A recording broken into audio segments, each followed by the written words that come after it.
Louis IX was such a great king, such a great ruler and leader of his people. And how many presidents can you count that led their troops into war? They were sitting in the White House sipping coffee while the American boys were being slaughtered on the fields for the Jewish Masonic plans of destroying. World War I was to destroy the Catholic monarchies. World War II was to smash what was left of the Catholic monarchies and spread communism and hand over the whole East, Poland, Ukraine, and the eastern countries to communism. World War III was Vatican II, and the physical World War III will bring about, so they think, the reign of the Antichrist. But Our Lady will have a victory before that. But St. Louis embodies the ideals of Catholic Christendom, what's called Christendom.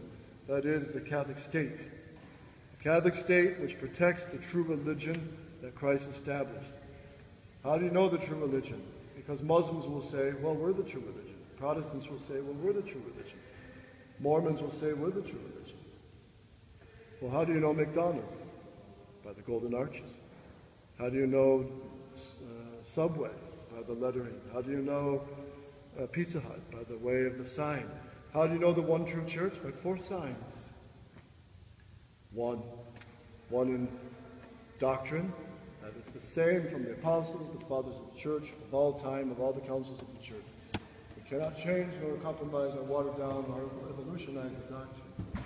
Same in doctrine, same in the sacrifice of the Mass, same in the sacraments. Holy. Only one church was established by He who is all holy, Christ Himself. Peter, you're a rock, and on this rock I will build my churches. Is that what He said? My churches? Is that what He said? Peter, you're a rock, on this rock I will build my church. My church. Because He's a jealous God. Because He loves each soul.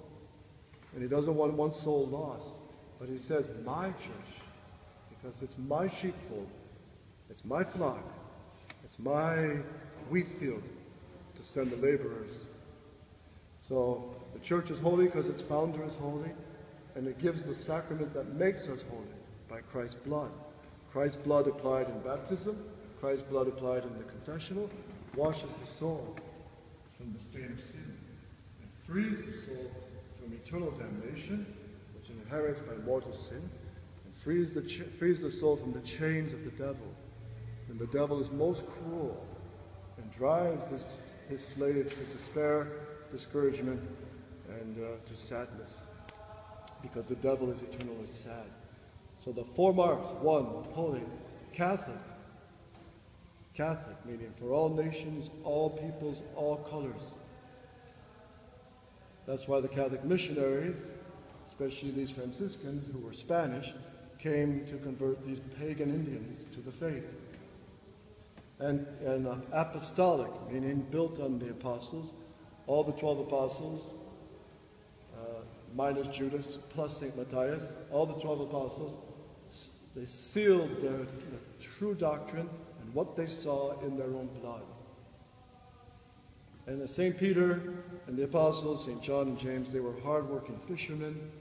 If, as the idiot modernists say, the apostles were just promoting their meditations, and if it was just all a fraud, these hard-working, down-to-earth men would never have sacrificed their life for a story. But St. Peter, he gave his life for the truth. He was crucified upside down, and he was very conscious. Why was he crucified upside down, anyone? Because he said he wasn't worthy to be crucified the same way as Jesus was? Yes. So St. Peter, he knew exactly what he was doing. So St. Louis, he was a great king who embodied the ideals of the Catholic kingship of Jesus Christ. At the political level, acknowledge our Lord Jesus Christ. And that's why St. Louis built a whole chapel, and it's actually almost this size. It's called a chapel, to hold the crown of thorns. He had the crown of thorns brought to France And there he made a whole church just to hold the crown of thorns. During the French Revolution, they stormed that church and chopped the heads off of all the statues they could get a hold of and desecrated the altar. Today it's a museum. So St. Louis, one time he was praying before the Blessed Sacrament, and people came running into the church saying, "Our Lord is appearing on an altar in one of the churches down the block." And they were all excited about it. And St. Louis, he just said, "Well, okay, our Lord's here. So I don't need to go over there to see him. I know he's here in the Blessed Sacrament." And St. Louis also led 2 crusades. He led the two crusades. And you don't find leaders like that. Can you picture Obama leading the charge for his cause? But these great men, they led because they knew Jesus Christ is God, that he's King, that he's eternal high priest. And they lived that. It wasn't just nice catechism stories on a shelf. The whole political, social, economic life is penetrated with Jesus Christ as King and God. And don't make any mistake, our system of pluralism that says all religions can be free under the state, well, they say, well, we don't separation of church and state. That's what the modern Freemasons always promoted. But you know what that means? That is a religion. The religion that there is no true religion. And that is a real union of church and state.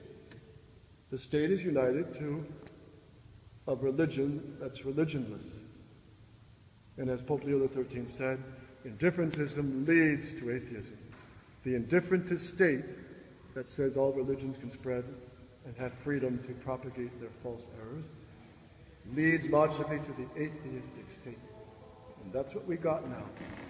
The American experiment under the Masons of Washington, D.C. only lasted 200 years. We're already crashing head down. But Spain, built on the Catholic faith, lasted hundreds and hundreds of years. And look what they did. This is just missionaries who came, simple priests who came with the faith, and a king and queen that financially supported the cause. And a lot of modern history books say the Spaniards came here to make slaves of the Indians, which is total nonsense. King and Queen Elizabeth said in a proclamation to Christopher Columbus and to all the missionaries, she said, "Don't go to enslave these people. You are going to bring them to true freedom of the Catholic faith. And anyone who's going there not to bring the Catholic faith, let them just stay back in Spain."